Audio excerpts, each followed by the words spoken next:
Hello, everybody, and welcome back to the Richmond Guides Travel Talks. My name is Jonathan. I'm your travel guru here, and today is January 2nd, 2025. In yesterday's episode, we went over the Disney Wish, the fifth ship in the Disney Cruise Line fleet. Now, I haven't been on any other ships for Disney Cruise Line, but we are going to shift gears. We're going to talk a little bit about another cruise line that I have recently traveled on, and that is Virgin Voyages.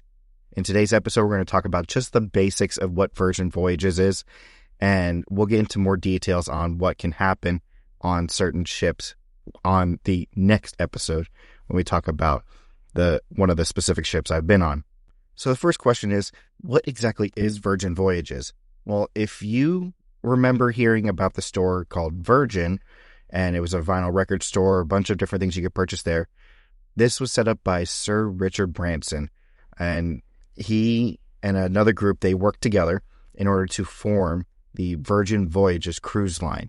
And right now they have 4 ships that will be setting sail by September 2025. And their first ship, the Scarlet Lady, came out in 2021, was its first set of voyages. And then slowly after that, Valiant Lady in 2022, Resilient Lady in 2023, and of course, Brilliant Lady will be coming out in 2025. That'll line up all 4 of their ships. One of the biggest things that people rave about with Virgin Voyages is that it is an adults-only cruise line. You heard me right, adults only. That means there's 0 kids. If you're under 18, you are not allowed. You will not be able to book anybody for under 18. They have to be 18 by the time they walk on the ship. And yes, I said that right, 18, not 21. Only 18 years old in order to get on to Virgin Voyages. Now, the drinking age is still 21 on the cruise line, but gambling age is 18, and everything else, all the activities are for 18 plus. So as long as you are part of the majority, 18 plus, you are welcome aboard Virgin Voyages. One of the things that Virgin Voyages pride themselves on is the fact that they have gotten into a very, very wide market very fast. Even with 4 ships, a lot of their itineraries get you to more than 100 destinations. And you can find out of Miami, out of San Juan, out of Barcelona, out of Portsmouth in the UK, and out of Athens. Now, there is a unique North American tour happening starting September 2025 when Brilliant Lady comes out. She's going to be sailing out of New York for a little bit. Then she'll come down to Miami. Then she'll go to LA. Then she'll go over to Seattle by summer of 2026. So she'll be doing Alaskan cruises by 2026. Something else that's unique with Virgin Voyages, they have, just like how Disney and Royal have their own locations, Virgin Voyages has what they call the Beach Club at Bimini. Now, with the Beach Club at Bimini, this is a private beach club location in which when you get off the ship in Bimini, you'll walk down the port, you'll hop onto trams. Those trams can take you into the shore excursions area. It'll take you further down all the way to the beach club itself. And it is a beautiful area. The beach is white sand. The amazing turquoise water is it's gorgeous and beautiful. And they have 2 massive pools there. You have some quiet spaces there that you can just relax. You also have more party area, and later in the day, it becomes more of a party with music from DJs and stuff like that. And something else that Virgin Voyages prides themselves on with these itineraries, not just at the beach club, but overall, is that they do late night stays and sometimes overnight stays in locations. So, for example, out of the beach club, they're there until nearly 7 o'clock at night, when most cruise lines leave at 3:30, 4:30, 5 o'clock. They're there until sunset, and you can actually see giant fireballs on the beach and partying while it's nighttime. So it's quite interesting to see how their take is on being at different ports. We'll talk more about theme nights with other cruise lines. Now, you've already heard me talk about Pirate Night on Disney, but Virgin Voyages, they have their own type of theme nights. They have a PJ party night. in which you can go onto the top deck in the back and you can just party till your heart's content in your pajamas. There's also Scarlet Night, and they have a couple different events going on. There's a dance party. There's a Myth of the Scarlet Night in which they have these giant inflatable red octopus like tentacles, and they do like a whole storytelling with it, and the whole ship just evolves with this. And then you also have Let's Get Fancy Night. So just like a formal night on other cruise lines, on here it's a Let's Get Fancy, and you can dress up however you want with it. Something else that Virgin Voyages does is they have what they call the always included luxury. Man, this is one of the best things about Virgin Voyages, and I really do mean one of the best things. Because you find some cruise lines where they don't have a lot of stuff that's included. You have to pay extra. You get nickeled and dimed constantly on stuff. But these are the things that make Virgin Voyages stand out from everybody else. You have over 20 food eateries you can go to, even with their elevated food options. Yes, there are a couple items that you can just treat yourself on, but the vast majority of things, always included for food-wise. With the restaurants on Virgin Voyages, it is a little bit different than how it's ran on Disney Cruise Line and on Royal Caribbean. With Virgin Voyages, you need to book out certain restaurants in advance. Yes, they have 20 plus eateries, but some of them, you have to have a reservation. And when the reservations become available at 120 days out, I was on the app ready to go, booking every single day that I could and getting the restaurants I wanted. And in a future episode, we'll talk about those restaurants and we'll rank them, and I will give you my recommendations for each one. You have port fees and taxes and gratuities always included in the price that's provided. So yeah, that price you pay, it includes gratuities. You don't get charged for gratuities on the ship at all. If you want to do a little bit extra, yeah, you can hand them a little bit of cash, but most people are not expecting that when they are working on Virgin Voyages. Something else, basic Wi-Fi. Now, it's not the best Wi-Fi in the world, but it is just essential Wi-Fi. You can contact people from home. You can use simple Facebook, Instagram, stuff like that, so you can post everything about what's going on your trip. They also include unlimited group workout courses. So throughout the cruise, they have multiple different workouts. I've seen some bungee classes. I've seen some spin classes. I've seen Zumba classes. It's just, there's a wide variety of options, and these are always included, not extra charge. Another thing, essential drinks, teas, basic coffee, non-pressed juices, soda, still or sparkling water, all included, always included. One other thing that's included, the entertainment, the way you want it. This is the way I put it.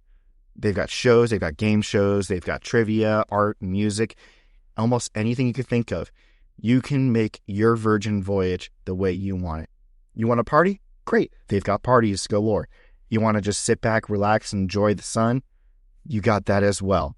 It is just amazing the options they have for Virgin Voyages. Now, you also have multiple different types of staterooms. You have inside staterooms. There's very few of those. You have solo insiders, and then you have quad insiders and just a standard insider. You also have what they call the sea terrace, which are your balcony staterooms. These ones are the vast majority of the staterooms. And every single sea terrace has a red hammock in it. And you probably have seen the photo of me posted from this past summer. It is nice to just sit out, enjoy the ocean breeze, and just hear the water going by. They also have ocean view staterooms, so down on the lower decks, you can have a porthole so that you can see outside. And there are also the suites. These are called the Rockstar Suites. And they have a separate area that you can go to as well. The exclusive area that if you book a suite is the Richards Rooftop. Now, I haven't been able to experience this because I have not stayed in a Rockstar Suite yet, but at some point I will, and I'll be able to experience this area. And it is a nice area just to get away from everybody else, and it's exclusive just to the rock stars overall. So it's pretty neat what they have on there. Another thing that Virgin Voyages prides themselves on is that with these staterooms that they created, or they call them cabins, they are tricked out with tech that makes your life much easier and cooler. And they're all eco-friendly. So whenever you're leaving your cabin, sometimes everything just closes, lights turn off, and when you come back, it magically just turns back on. Things open up to where you left it, and it's actually pretty neat. I love every time I open my cabin. I haven't been there for a while, and it just completely resets and opens. Just has that amazing feel when you look outside. One last thing I want to mention about the entertainment. Virgin Voyages structure things a little bit different. They have what's called the Happenings Cast. What the Happenings Cast is, it's 12 people, and they have multiple different identities. So, like, you have the diva, you have the charmer, you have the artist. Like, they all have different personalities that they're basically in charge of. Instead of having a cruise director, you have the Happenings Cast. They're the ones that run the show for all the entertainment throughout the ship. And it's pretty neat to see them just running around the ship and just doing different things. So like the charmer, occasionally he does some magic tricks. He or she, whoever it is, it changes depending on the cruise itself. The last thing I want to talk about with Virgin Voyages is the getting on and getting off of the cruise and just the ease of it. By far, Virgin Voyages has been one of the easiest cruise lines I have ever been on. The process of getting on the ship is as easy as it is getting off the ship. When you check in, you have a booking time. Now, this is similar on other cruise lines as well.